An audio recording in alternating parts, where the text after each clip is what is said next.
this rematch is going to be important. It's going to solidify which team has been improving more and at a better pace than the others. Smoothie forced to run away. They're going for the steal, and it gets picked up by Bjergsen. It is TSM who win the fight up. 2 kills and a Baron, the triple for the mid laner. Last time we went up against them, we won 2-0, and I don't think they've improved since then. The stun out from Jensen, though, and it's not going to matter. Pop's still going to stay alive. He still gets shut down. The CC is too much. These solo laners are dead, and that's going to be all she wrote.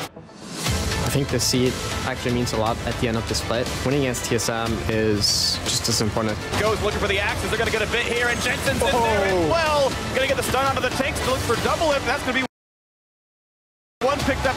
We're going to beat them pretty handily. I think it's going to be pretty easy.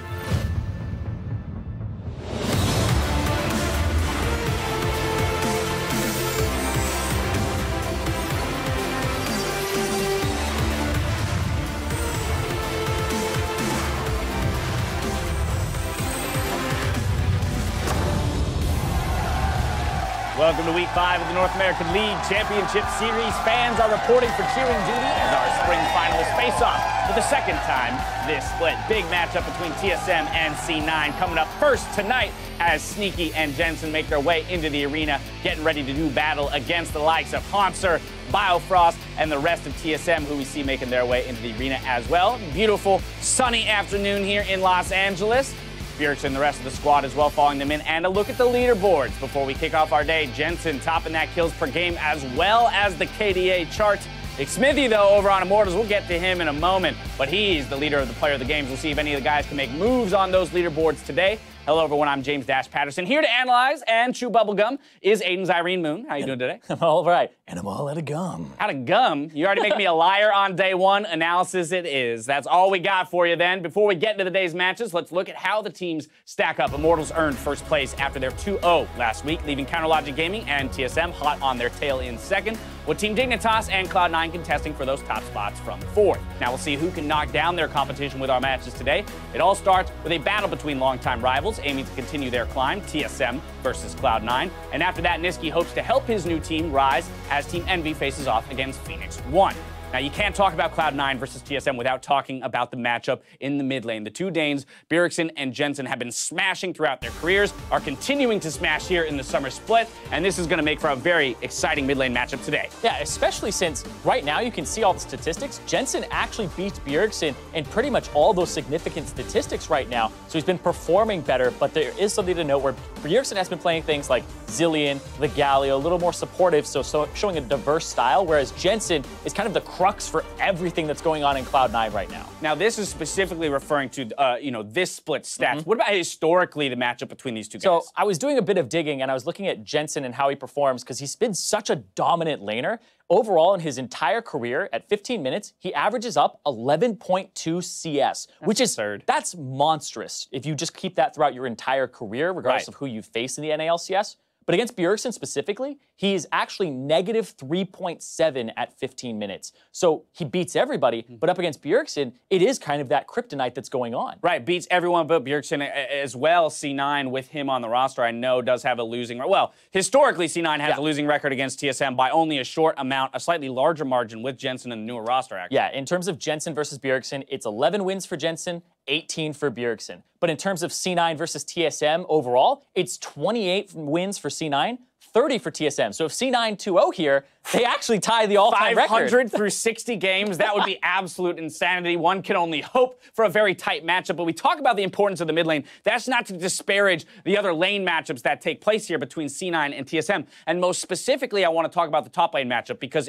the first time these teams met here in summer, we had Ray in the top lane. This time around, Impact's going to get the start. Yeah, it's interesting because, Hauntzer had to play against both in the spring finals, and it seemed like Ray actually did better against Hauntzer in that series. But starting Impact changes the whole face of C9. They communicate a little better, they make a lot more proactive plays, but it hasn't been that same kind of start for Impact where he's actually down in CS throughout the majority of the lanes. He's playing tanks, which are kind of going out of style slowly, where you can kind of lean on Shen, but with Doran's ring nerfs, Galio nerfs coming through, there isn't as much for Impact to really grasp at here, so he has to pick up some other things. Right, we want to see him get back to that, maybe SKT, Jax, split-pushing threat in the late game. Who knows, maybe we'll get it. But outside of having to play each each other this week. Both teams have a very tough schedule on top of it. TSM also has to play Immortals, and Cloud9 also has to play CLG. This is all leading up to their trip across the Atlantic out to EU for Rift Rivals. Yeah, TSM have to play the #1 team, and they have to play Cloud9 from Spring Split. That was second place. So their schedule is pretty much as hard as it could get for them,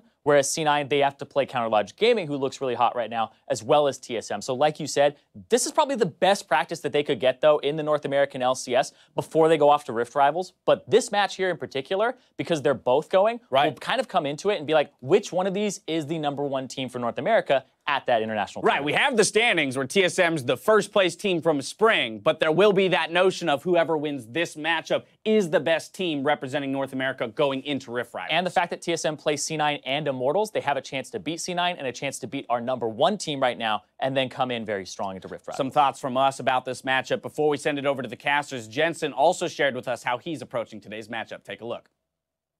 I kind of feel like we have something to prove when it comes to playing TSM, but at the end of the day, it's just a regular split. People don't really weigh too much on those matches and results. I'd say I want to beat them in playoffs more than anything. Regular season is kind of it'll be nice, but it wouldn't be that big of a deal. So I just kind of think of it as another match that we have to win. Hello, everyone. I am Clayton Captain Flowers Reigns, and casting alongside me is the patron saint of going hard in the paint, Joshua Jat Leesman. Are you ready for this? I am. I scored about 2 points per game in high school, so I'm not sure if that's a true statement, but we're good to go. That's what we're going to be going with today. We're pulling up to our first series as Cloud9 takes on TSM. Both these teams desperately want to prove that they're on an upward trend that cannot be stopped. Yeah, and after shaking off some cobwebs from weeks 1 and 2 after MSI, TSM comes into this match on a pretty dominant win streak, 4-0 match record, but also a 10-game win streak with their last loss being game 1 of their series against CLG back in week 2.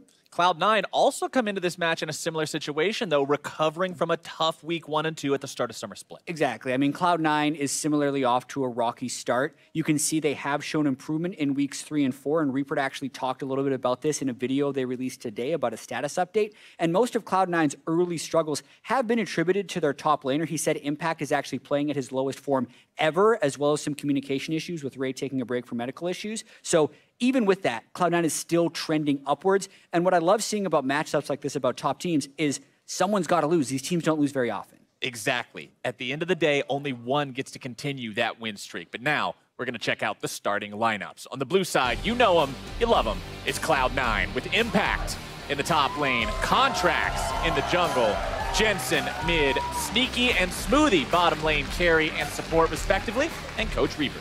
Fancy looking lineup graphic for a fancy game. Up on the other side, it is TSM. Hauntzer in the top lane, Sven Scared in the jungle. We got Bjergsen in the mid lane with Doublelift and Biofrost in the bottom side with Coach Park.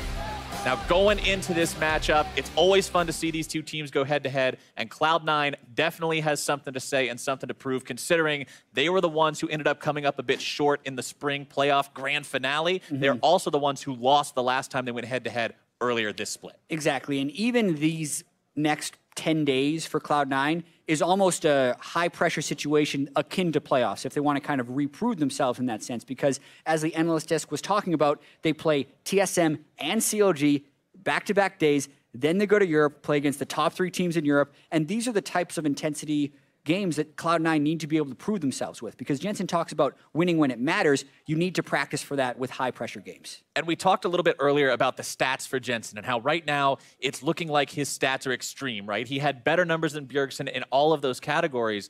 And I remember having this conversation the other day where we were talking about Jensen and his comparison to Bjergsen and how a lot of times you'll see fans citing those things as saying, oh yeah, Jensen comes up with all these stats where he's actually showing up better than Bjergsen in this area, and this area, and this area. But where does Bjergsen show up? He gets more wins. Yeah, and some of it can be attributed a little bit to the team style.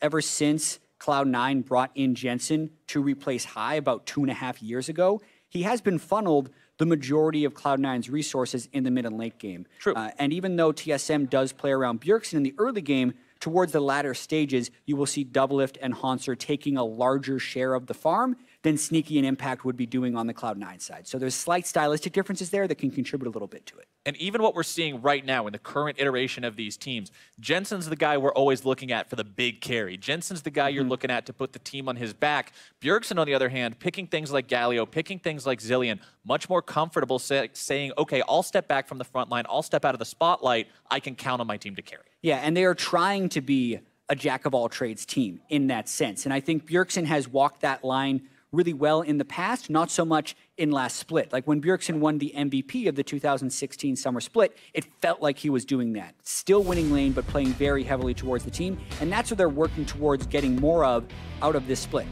Let's see what they can do now that we make our way into the draft for this first game of this best-of-3 match. We've got Zach and LeBlanc banned away first and foremost. Zach has just become constant ban every single time. I don't really remember the last time that I saw him get through in a high-profile game because nobody wants to risk playing against that. Yeah, I mean, he was nerfed on patch 7.12, but then there were buffs to the Locket and Stoneplate combo, which works so well on him, so it continues to keep him in the ban phase. Not really any surprises as of yet, with most of the highest pick ban champions being banned away right off the bat. Yep, mid-focus coming out from Cloud9, keeping LeBlanc and Syndra off the table, while Kennen will be the second ban from TSM, and the last one in Cloud9's first rotation will be the Galio that's so flexible. Yeah, not wanting to first pick that champion because you always do have the option as the blue side to leave a lot of power picks up. Cloud9 looking for a standard fare against TSM in at least the first game. TSM banning Caitlyn away also means that you're not going to see any of those infinite siege type of situations. You're not going to see any of those things where a team falls behind and then turtles up behind Caitlyn traps forever.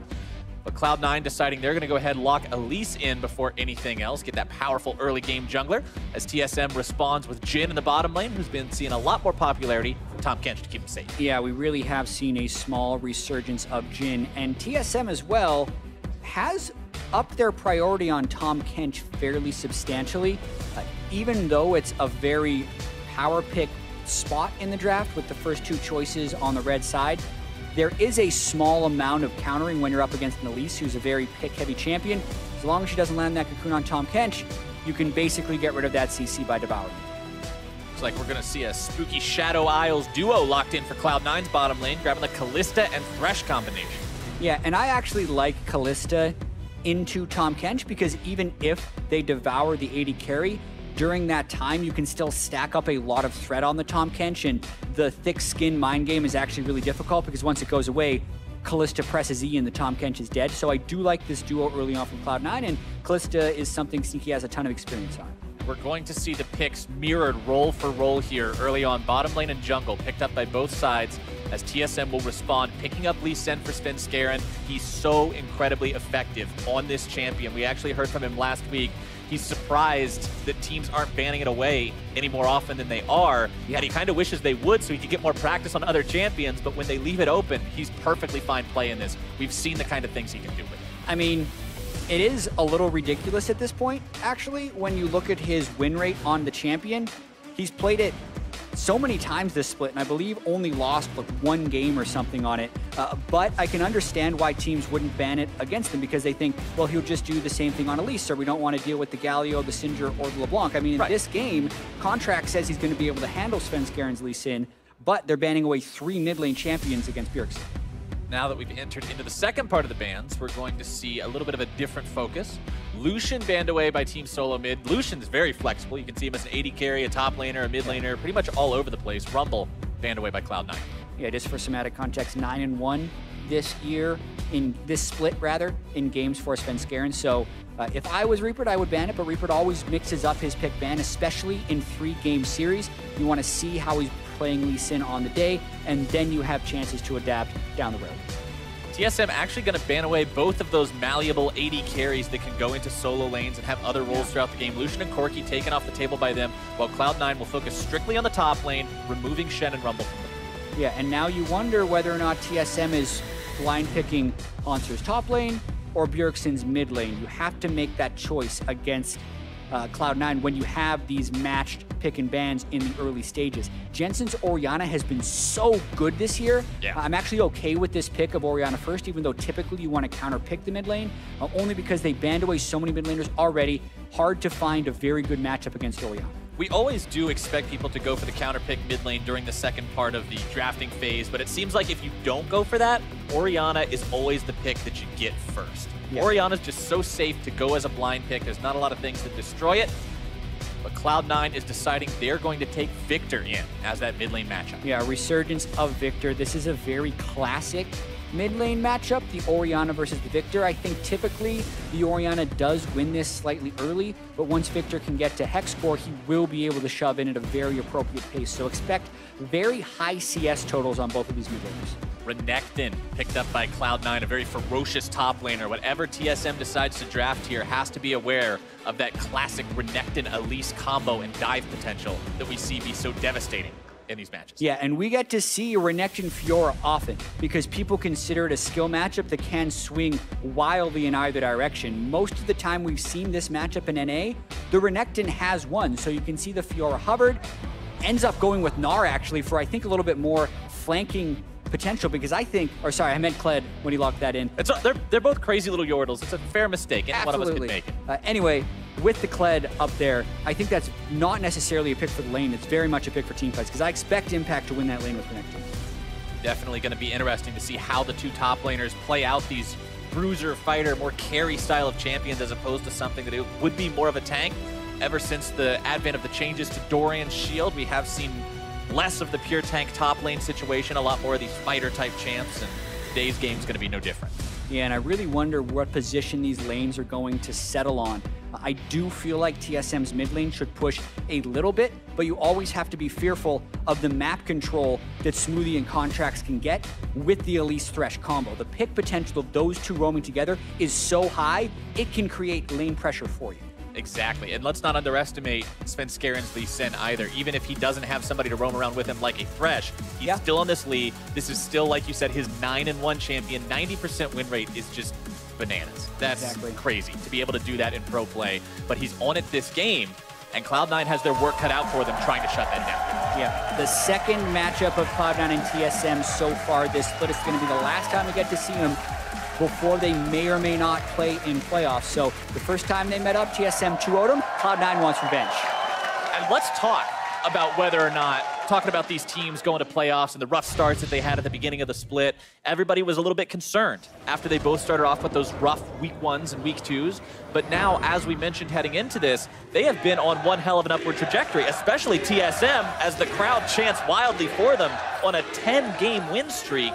This team is on fire. Exactly, and I think a lot of people have been sleeping on TSM early on in the split here because they had that lackluster start and Doublelift didn't seem to come in and kind of fix all their problems, but they have, as you said, won 10 games in a row, which is a rather impressive streak. Going to be hard for them to maintain it this week, though, as the schedule gets so much tougher. Cloud9 now, Immortals tomorrow. There actually is a discussion that some people are having. Immortals #1 in the standings at this point in time, but some people are saying with TSM's current win streak, are they secretly the #1? And this is the week that they might be able to prove it and say, we're not secretly the #1, we are #1. Hauntzer and Impact just having a little bit of fun here before the minions spawn topside. Svenskaren hanging around to make sure it doesn't get any dirtier than it already has.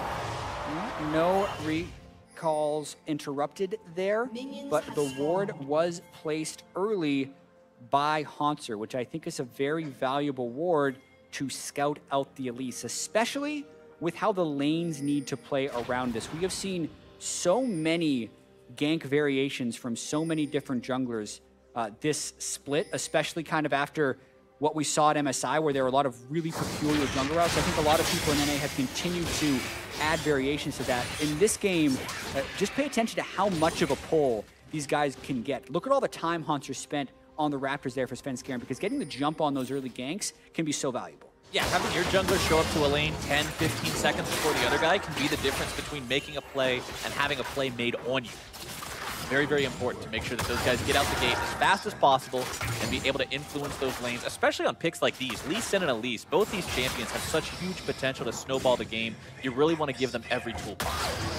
Yeah, and with the ward early, TSM can surmise that the Elise started on Raptors, but they can't figure out much after that, because Elise is such a versatile jungler with fairly low mana cost. You can go Raptors Red, Scuttle Crab with an experienced Quint and get a level 3 gank off, so gotta be very careful. Now there's something you almost never see, Jat. TSM on the losing side of the fan vote, 47% to 53%. Cloud9 fans showing up a little more in force at the start of this match. Yeah, Cloud9 has been consistently challenging TSM in these votes. Whenever we see it, I believe at the NA Summer Finals, it was 50-50 some of these times. Oh, so yeah.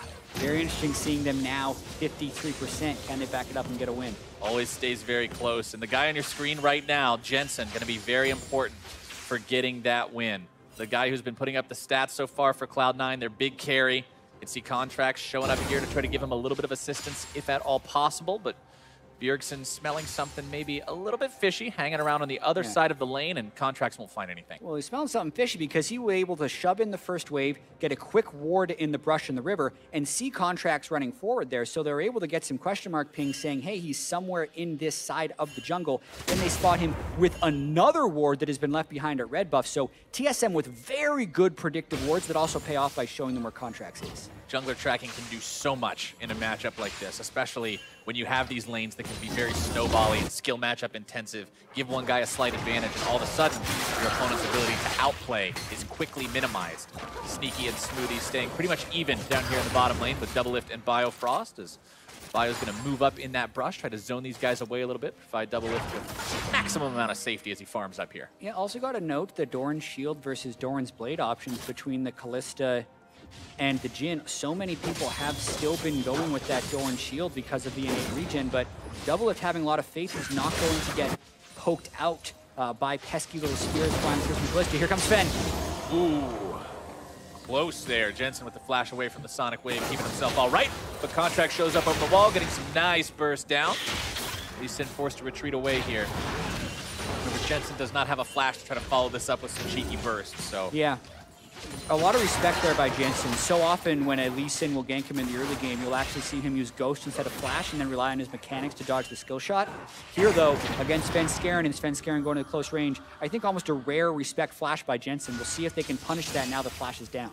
Contract thinking about the potential of punishing that, still hanging around this mid lane. Just in case Sven comes back, he wants to be there, make it a fair 2v2. But it looks like Svenskeren has no intention of sticking around that long. Decides to head back to base, shop up a little bit, grab that Tracker's Knife so he can get that extra vision control down around the map. Also give him more mobility as he can ward hop to those wards placed down by it. See how much of a difference that makes for him as he continues to try to look for opportunities to make plays here. Gold dead even between the teams. Very close farm, like we said in the bottom lane. Mid and top lane, though, a little bit different. About a 10 CS lead for Impact over Hanser. Bjergsen saying the same thing for his own lead over Jensen. And this is just what was mentioned earlier. Jensen has phenomenal laning stats, but Bjergsen is one of the few people that can beat him. Yeah, and I think in this matchup as well, Victor's something that turns on much more in the late game than in the early laning phase. So as long as Jensen keeps it close, he's doing his job here, especially when having to defensively flash away from a Lee Sin gank. I think he's doing very well. And then when you look at the top side, I think this is also playing out the way you expect it to. The more Impact can win this CS and keep lane pressure without dying to any ganks, the better it is for C9. And looking back at why Victor originally fell out of the meta after he was just such a critical component of it for so long, the price raised on those Hex Core upgrades. Getting that second part of the laser that just instantly clears the waves became more difficult in your first couple of buys, so it does delay that part where Jensen's able to properly compete. But now he's going to be in some trouble. Svenskeren looking to make his appearance right back into mid lane yet again, but now has to retreat away from the Chaos Storm. Contracts looking to come in. The flash away from Sven keeps himself alive. Yeah, it looks like they flashed at about the same time. They were trying to get that execute on him. No shockwave burn from Bjergsen. Meanwhile, 2v2 ends up costing Smoothie his own flash, trying to make a play onto Bio and Double Lift, but the damage from those two a bit too extreme. Yeah, C9's got to be a little careful until Sneaky hits level 6, then it won't really matter that Smoothie is down his flash because they'll be able to Fates call him. But a lot of attention being paid to this mid lane right as they both hit 6. Now there is an ultimate discrepancy, but a hook landing onto a very non-scared Biofrost. Sneaky takes the lantern, gets himself away to safety. My, as topside Contracts looking to find the damage into the stun, into the burst, and good by Hanser. First blood for Impact. Wow, Hanser getting demolished in that lane. Can't even get a recall off and dies between his turrets. This is the Elise Renekton combo that I think is so prevalent lately because of how effortlessly they can chain the CC together. Whether it's the Renekton W or the Elise Cocoon, it's a kill if you're landing one of them first, and they convert it there on top. You saw exactly how it worked, and that was with Impact not even having shop yet. He got that kill with a Dorian shield in his inventory and nothing else. Yeah, so he'd already dismounted him, which is so critical right here. And the minion aggroes towards Contracts, which allows him to find the angle for the Cocoon. I think Hanser thought the minions would block, so therefore he didn't flash. But the melee minions are the ones in front. They will run towards the closest target, and that's great understanding by Contracts. Exactly. Needed to pull that minion the same exact way you saw him do it right there in order to make that play successful, and that's why Contracts is one of the best, getting himself and his top laner on the board here early. Still, though, despite the first blood with assist money going towards Cloud9, the gold is dead even. TSM is not allowing themselves to fall behind thanks to that. And now they're looking for Earthquake. Yeah, well, I think the pressure of having Shockwave up over Chaos Storm for a while did give Bjergsen a bit of a lead in that mid lane. But then also, the flash, the Fire Frost, and Doubleth were able to force created advantages in both of those lanes, and they're trying to convert that with a Mountain Drake right here. Considering going in on Smooth, they're going to go. They are going to be looking for this one, seeing if they can find the kill, and they will. TSM equalizes this game 1-1, and now they'll find that objective as their reward. And Svenskeren doesn't make that play on any other jungler in the game. That is something that is absolute comfort, and it's going to be a punished attempt here by Contract. Svenskeren's racing up there. Hanser has to leave the turret.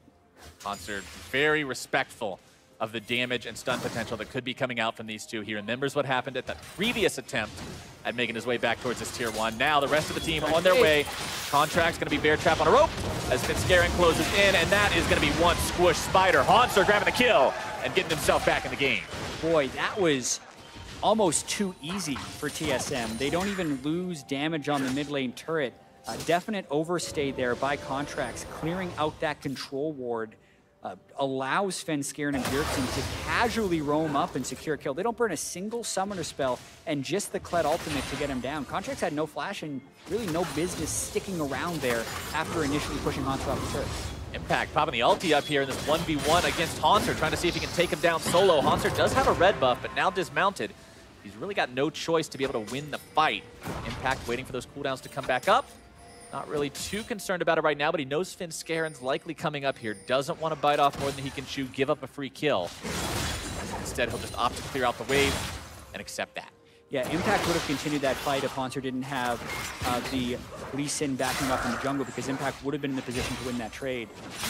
The difference a jungler can make, that's not even something that'll show up in the stat book either, because Svenskeren was so far away that that's not even going to count for jungle proximity, but it still allows him to clear that farm and get a little bit more to complete his teammate. And those kind of subtleties are what can really change the outcome of a game. Even if, like you said, there's no way afterward to measure it, but now Biofrost could be in some serious trouble. Smoothie goes over the wall, brings Contracts with him. And that is another kill going away at Cloud9. Such a nice CC chain there. Cocoon into Gravity Field. And then Thresh would have been on the way, but... Uh-oh! Counter. Jensen might find himself solo killed by Bjergsen here. Drops down the Gravity Well, but it will not do the trick. Bjergsen will find himself the solo. Ooh, just a little bit of sloppiness there from Jensen. They didn't have ward control, and Bjergsen went miss from the mid lane. It's just a very classic mid lane play. Whenever someone roams, if he's not matching the roam, watch out when you're coming back to lane. Didn't want to lose time, and now they're going to continue on to Contracts. Oh, Contracts taking a lot of damage from that initial burst. Svenskeren looking to finish him off before safety arrives. Svenskeren now sidestepping away from the death sentence, looking to get himself out of this one if at all possible. Sneaky and Smoothie wanting to pursue, but without Fate's Call and the death sentence having already been spent, they got no way to chase him down. Great sidestep by Svenskeren, buys a ton of time for Bjergsen to push that mid lane turret, really starting to take control of this lane now, hitting Morellonomicon, and just now having Jensen complete his first Hex Core upgrade while also having no magic resistance allows Bjergsen to always get the first shove on the lane. It's still going to be a while before he can kill that turret unless he lands a Shocker on a Jensen, since Victor now clears the wave so fast, but it does buy map pressure time. Jensen can never walk up to contest the wave. He can only clear it once it hits his turret. Speaking of waves hitting turrets, Hanser dangerously close to losing his top lane tier 1. It's almost going to be Cloud9 turret first blood just off of that minion wave. 48 HP left. Could be an objective call for Cloud9 to go up there and try to take that if at all possible. You can see Svenskeren hanging around though, just in case. Yeah, you really got to ask this question now as TSM. Do you try and salvage Haunter, or do you just give it up? Because C9 want to fight up here. This is where they have their advantage. Haunter could be in some serious trouble here. Pop the ulti, trying to get himself away. Impact going to be taken moderately low, but Contracts and Jensen are able to make the play now.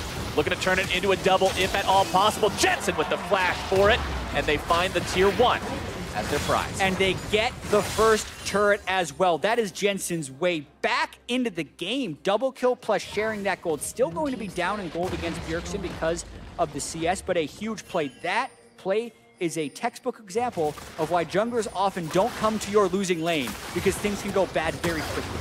Now TSM getting the opportunity to fire back on the bottom side, putting some damage into this tier 1. Biofrost and Doublelift, very scary on this combination. Up 20 CS over their opponents. Doublelift going for a crit-heavy build as opposed to some of the stuff we used to see with Jen with lethality and other items. But here's a replay. Monster's face. Yeah, and Bjergsen just doesn't have vision of Jensen running up there. Notice the control word in the river in the mid lane allows Jensen to get there. They see him now, but it's already too late. Svenskeren attempts to disengage. Even with the ward hop, Jensen is huge. Flashes for the auto attack after his Q, and a quick double kill plus turret. I am really pleased with this series so far, Chat, because we are seeing both teams just make plays back and forth. It's going blow for blow for blow. One team makes a play, the other team's able to respond, which is exactly what you hope for, seeing two of the teams that are always consistently among the top in NALCS have their head-to-head matchup. Exactly, and most of the gains, so to speak, have actually been made with the punish or with the counterplay. When a play is pulled off by C9, like the kill they got on Biofrost in the bottom lane, it is then countered by Bjergsen as Jensen is on his way back. So these are actually the counterplays or the things that these teams need to be able to watch out for, because there's been a few moments in this game that you could definitely classify as sloppy play, but you love seeing the initiative of going for the plays and making things happen. The initial play have been very hard to counter most of the time. Sloppy play doesn't always look the best itself, but watching a team capitalize on it is always fun, because they do have that perception. They can make those calls and say, this is an area where they have a weakness. We can exploit that, take advantage of it, and see if we can build ourselves our own edge out of that one, as Impact moves his way towards the mid lane, but a couple of skill shots fired off, going to ward him away for now. Turret count tied up 1-1. Cloud9 currently with a 1,000 gold lead. Oh boy. Finds some good damage onto Sven. A chain CC comes out. Contracts grabbing himself kill number 2. 100% KP on this guy. Absolutely accurate with those cocoons so far this game. Just Svenskeren wandering around by a ward, and Jensen doesn't even get to participate in that, even though Smoothie had thrown the Dark Passage for him. Mountain Drake just now coming up, goes down right away. And that's first world problems. When your jungler does too much damage, your mid laner can't even get an assist, picking off that enemy jungle. They grab the Earth Drake as their reward for it. Here's one more look. Pretty gorgeous. In a control ward, he sees a ward placed over the wall. Natural inkling is to try and get a hit or two on it. Fight against your instincts against Elise Thresh, especially when they're both missing on the map. Contracts and Smoothie have been teaming up very well. And that chain CC was just perfect, too. As soon as the cocoon expired, the death sentence made contact, and Sven had no way out. Flash cocoon in the mid lane. Bjergsen now in trouble. Jensen looking to catch up if he can. Laser will find him, but not quite enough today. Bjergsen walks away with his life, but he's chased away from the mid lane turret. Oh, max range cocoon right there. Bjergsen barely able to escape, but it costs him both of his summoners. Jensen does have to be a little careful because he's already down his turret, but he's definitely clawing his way back in CS this game. Yeah, he's not falling any further behind. This sort of 20-25 deficit was what he had at a previous point, and it's exactly what you were predicting, Jad. You said it's going to be a little bit bad early. He wants to keep it as close as possible. He's done that, and now the bleeding's been staunched. If you continue this rate throughout the game, you stay 20 CS behind, it's not going to be a big deal 25, 30 minutes into the game. Exactly, and as long as Victor's in the lane, he's going to get all the CS, because he just has to accurately shoot his laser, and it will kill pretty much everything. So Jensen should be good to continue farming up. It's more about whether or not he can find the windows to roam for kills to become very fed in the late game.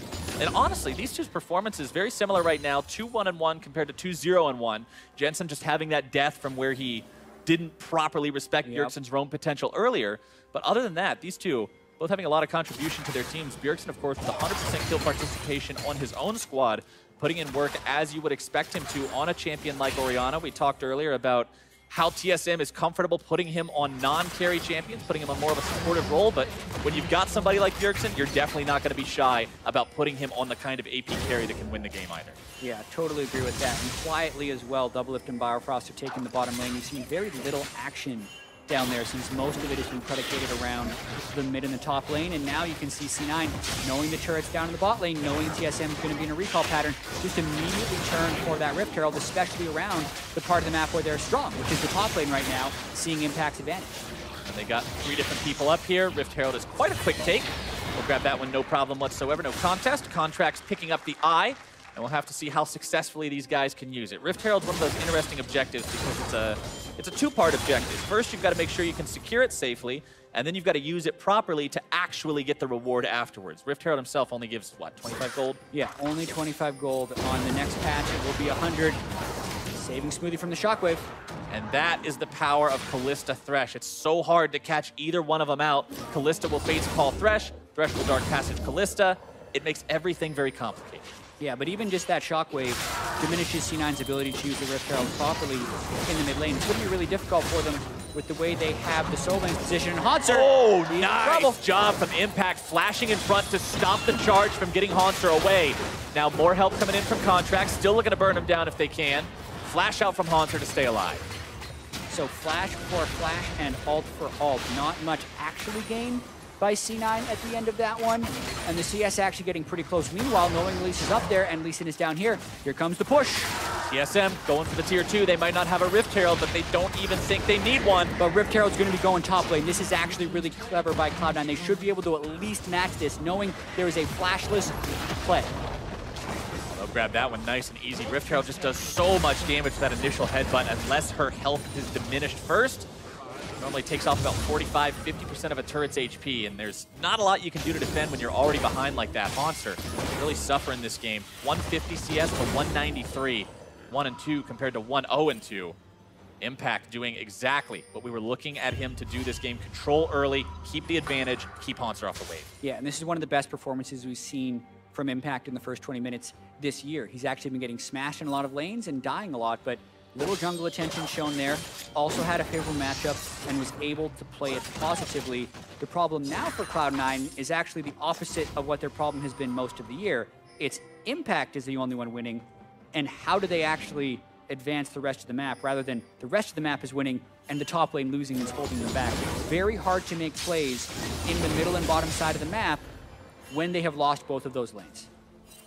TSM now moving around the river, seeing if they can push themselves into enemy territory, maybe set down a couple of wards.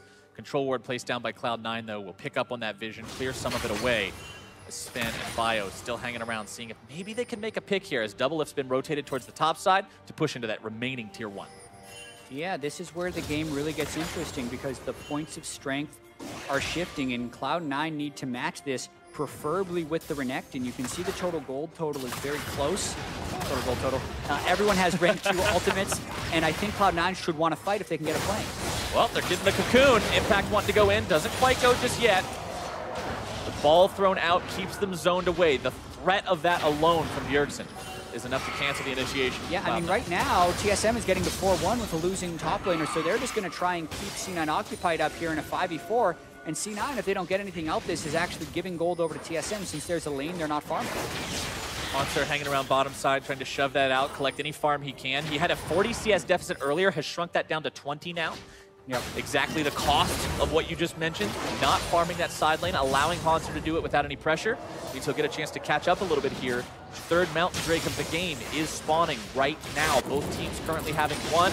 Whoever can find this one is going to have twice the objective pressure as this game goes on. Cloud9 is a little bit slower on the rotation, but they're all together. And they're checking into the spot of the map where they don't have ward control, so this is actually very difficult for them to do as they try and brute force their way through the control wards and avoid getting picked off, but they've made it to the Drake. We could see a fight here. TSM has the Drake down, almost dead, still looking to secure it. They've got it thanks to Spin. Now, what's going to happen in the fight? Cloud9 looking to go, Sneaky taken low. Chaos Storm onto the entirety of the backline of TSM as Curtain Call opens up. Sneaky's on the way for the damage, more shots going to be flying, but he's not dead quite yet. And everyone disengages. Man, mid lane showdown right there. Bjergsen landed a big shockwave on his Sneaky and Contracts, and then Jensen did work with his Chaos Storm and Death Ray, nearly killing Doublelift during his Curtain Call. C9 don't get the Drake, but they do get the mid lane. C9 will at least go objective for objective in that one. They lose out on the Mountain Drake, but they get the tier 1. Ties that turret count up 3-3. Puts them back up at about a 1,000 gold lead, but Now they've got to keep it in their minds that TSM's going to have that much more Baron clearing power as we get further into the game, further into the point where the Baron dance becomes a focus. Yeah, and this is the hype game we were waiting for, Captain Flowers. This is going to be interesting, though. It looks like Hanser got spotted right there. Don't know if C9 can make it in time. Impact should start teleporting in on that ward now. This is exactly what we were talking about. Double Mountain Drakes means early Baron for TSM. Teleport canceled by Impact, and Cloud9 yields a massive objective only 22 minutes in. You have to be able to understand the power of these Drakes, because when you look at TSM's team composition, it doesn't look like they actually have that much Baron threat. There's no Kalista, there's not a Cassiopeia or a Malzahar, or one of those things that shreds. But the Double Mountain Drake does. The 20% extra true damage you get to do those objectives means the 22-minute Baron is paper, and they just kind of sneak in through the back. As soon as there was an inkling that something should have been happening there, Impact should have teleported in, because TSM, there's no way they have total knowledge, and the teleport would have most likely scared them off there, but they make the smart call and they get rewarded. And now they're set up in an absolutely beautiful spot. 5 members with Baron buff. You've got Double Lift and Biofrost pushing down the top side. Sven and Bjergsen making their way towards that spot as well, looking to push this as 4, while Hanser will go either mid or bottom to start up that traditional 4-1 Baron split. Even though he's not incredibly strong on his own, he's practically caught up to Impact in terms of functioning items. Tabby, Cleaver, and Titanic Hydra completed for both. An extra Null Magic Mantle on Impact, but that does nothing in the 1v1. Totally agree. If Hanser can keep Impact occupied, or if he just teleports to a team fight, because they know that Impact's teleport is down after that Baron sneak, so they gain more out of just the Baron from that engagement. They also gain teleport damage. TSM will take the final Cloud9 Tier 1 off the map, bringing their turret advantage up to 1 over their opponents, 4-3 in that count. 1,500 gold lead now over Cloud9 as they push further down the mid lane, looking to grab some Tier 2s. When you still have anything out of the base standing and you've got Baron buff, you want to try to push those objectives, collect some of that standing money that's hard for your opponents to defend. Yeah, but even with Baron, it's hard to push down. And Very he's true. just scaling up and up and up in this game, so you can see no damage really done to any remaining turrets by TSM with this Baron buff. TSM rotating around the enemy jungle, seeing if maybe they can find anything. Biofrost looking to sweep away some vision, make Cloud9 as blind as possible, make them scared and have to guess what they're walking into and whether or not it's dangerous, and it does get TSM a Tier 2. Yeah, impressive doing this with only one sweeper as well, since Sven Skaren has held onto his warding totem for more mobility on Lee Sin, mainly just rotating back and forth with raw power, but you gotta watch out. Uh-oh, that's gonna be trouble. Biofrost trying to save him instead, flashes forward and doesn't get a whole lot out of it. Getting himself away from that one, but that's the flash of your support and the life of your jungler for nothing. Cloud9 with a nice pick. Season with sweeper. Oh, and he gets double lift as the other TP completes away. Double lift now in a massive amount of trouble. Cloud9. And this is contracts, man. Cocoon onto Biofrost, one-shotting him, then not even having a ward, but getting the vision with the sweeper through the wall, seeing the red outline, and throwing a Cocoon to interrupt the recall right there. Such a clutch kill to really just shut down this Baron play, and a shockwave that comes early from Bjergsen. A little bit mistimed on that shockwave, but monster performance from Contracts this game. Honestly, the guy's been all over the map, still part of every single kill that Cloud9 has to their name, more than pulling his weight this time. Yeah, and the AP Elise, when there's no QSSs or McHale's on the side of TSM, it doesn't matter what point in the game you're at. If he gets the Cocoon on the squishy target, they're going to burst it, because it just requires one long-range spell from Jensen and the execute combo from the Elise, and that guy's gone. I mean, you saw just the basic Elise combo take off 75% of double his health. Now, Hanser and Sven Skaren looking to find Jensen if at all possible. There comes your kick. We're going to finish him off with the damage. The shutdown over to Sven. The return kill from Contracts as the fight continues. Impact here in the middle. Biofrost going to be forced to pop the thick skin, but it's Sneaky who's dead next. Bio still keeping himself alive as Contracts is shut down. A nice deadly flourish looking to come through onto Impact, but no lockdown from that one. And 3-for-1 TSM. Yeah, in case you forgot, Bjergsen's fed this game, because it looked like that fight was going to turn around, as Jensen did get a lot of damage off and Sneaky started dancing around. But as the short-range AD carry, as soon as Bjergsen entered that fight, he deleted Sneaky, who was yet to build up magic resistance, and now TSM get their push. TSM grabbing that final tier 2 from Cloud9. There are still 10-second death timers on the 3 members who died, which means TSM going to be pushing into the enemy base. They'll find that tier 3, not sticking around for the inhib, deeming that a bit too risky. Their Baron power play only yielding 1,200 gold, which is less than Baron itself is worth, but here's what happened with this catch. Yeah, they see an opportunity to get Jensen with Renekton in the bottom lane and Thresh in base, so they just go straight on Jensen. He doesn't have his ultimate yet, so getting him at our early is huge. And Sneaky didn't have too many options, especially after he was eaten. And watch this combo. They spit him out into immediate burst from Bjergsen, so not much Sneaky could really do to escape that. TSM back on the neutral objective game again. 3 Drakes compared to 1 from their opponents. You can't stack any more than 3 Earths, so the Cloud is the one that shows up for number 4. Final Drake of the game, aside from Elders, of course, is going to be Ocean, spawning about 6 minutes from now near the 34-minute mark. But TSM currently enjoying a 3,000 gold lead. That'll shrink up a little bit as Impact finds his tier 1. Yeah, really wondering if TSM or C9 are going to continue to look for fights, knowing the game is still close and it's in a pretty volatile point. One wrong step means a lot when there's multiple Mountain Drakes down on the map, because it's that much easier to end the game off a push when the turrets fall that much faster. Both teams have plenty of tools for picks. I do want to comment a little bit on Doublelift's Jhin build. He's actually gone with the Shiv rapid fire cannon build that you see pretty much out of Caitlyn's, but Jhin a much different type of champion. This is a very move speed heavy Jhin build. Essentially, when you crit a normal attack on Jhin, you still get that bonus move speed to walk in between auto attacks. So it's not actually the highest DPS build, so to speak, since he doesn't actually get attack speed to fire through his shots faster, but still a lot more mobility when he does get the crits. Will allow him to navigate through those team fights, get the damage onto the targets he needs, which when you're up against somebody like Sneaky who has so much inbuilt mobility being Kalista, that can be the difference between catching him with that last critical auto attack. Yeah, and it also means your first shot on him is going to hit so much harder. You get the range from the rapid fire cannon, the burst from the static shiv. It can also crit, and that allows you to just keep pace in a situation where you can be a short-range carry. Not if Jensen isn't dealt with, because Jensen will just one-shot Doublelift as he walks close. And you know what, Chet? I want to harken back to something that you said in Champion Select after the first couple of picks were locked in. We were talking about the Svenskeren, Lee Sin, the crazy win rate, how contracts could deal with it, but now Smoothie potentially going to be caught out here. Curtain Call opening up. Fade's Call looking to save Smoothie if at all possible. More shots coming through. Smoothie going to be hit with those, but it's Haunter who's a little bit too far up as he's barely going to be kept alive. Sneaky taken low. Cloud9 keeps themselves safe, and Haunter barely hobbling away from that. That is a very unhealthy Kled walking away from that fight. And we can see how the game is still very close there. Doublelift not in the fight there, opening up with his ultimate, so unable to use any movement speed he would have to chase down. TSM have the Baron control, though. Ooh, Contracts just got close enough to fire off that little baby spiderling to check, and it's a good thing he sent that one in instead of himself. TSM now looking to start up Baron for the second time this game, daring C9 to try to stop them. Haunter making the TP in here, as Cloud9 still has injured health on Contracts and Sneaky and Smoothie. Deadly Flourish working its way out into the fight. Gravity Field thrown down. Svenskeren, 2/3 HP missing from him. Baron now rapidly healing back up. TSM's attempt stopped.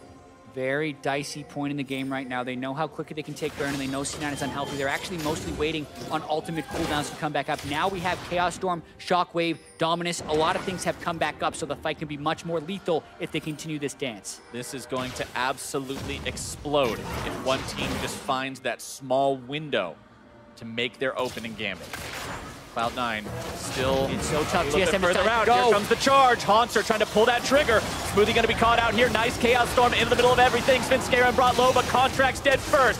Bio looking to be taken down before he can fix Skin, but he gets it out, and a big shockwave comes through and takes down Smoothie. Now Sneaky so low, he's almost going to be going too, but Impact is dead first. Jensen and Sneaky in full retreat. The curtain call opens up, and execution is coming from downtown. A double kill for Haunter, and TSM takes the clean ace. And this could actually be the game. Look at Biofrost shooting to the bottom side. They have a minion wave. They have the double Mountain Drakes. They could push to end. This is the power of one well-executed team fight, Jat. TSM goes from a clean game where anything could happen to a game where now they're pushing onto the Nexus turrets. Number 1 is down. Number 2 is dropping. Smoothie trying to stop these guys if he can. Contracts coming back, looking to find some sort of damage. The minion wave not where it needs to be. TSM wanting to finish this one off. Contracts able to get in there, grab a kill on the Spinscarum, but another good shockwave.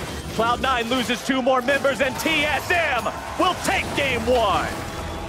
TSM now move their game win streak to 11. And so many good shockwaves from Bjergsen during that game. The showdown between Jensen and Bjergsen. He gets the first pick of the 2. Jensen does not have a counter for that Orianna. And Bjergsen, throughout the game, made the correct teamfight choice time and time again. And let's not just talk about his offensive potential. 0 deaths the entire game. He was never giving away any of those opportunities to his opponents. We talked about the counterplays throughout the game of capitalizing on mistakes that their opponents made. Bjergsen was never the one making those. Yeah, only deathless player on the map. And it's not for lack of trying, because C9 threw multiple ganks towards that mid lane, and Contracts was on fire in that game. Vision control between Elise and Thresh, so many tools that can pick people off. Still a great game, but I think because of the multitude of Mountain Drakes we saw, it had a fairly quick conclusion after that big fight. Well, to give us their thoughts on that game number 1, let's go ahead and check in with our analysts, see what they have to say.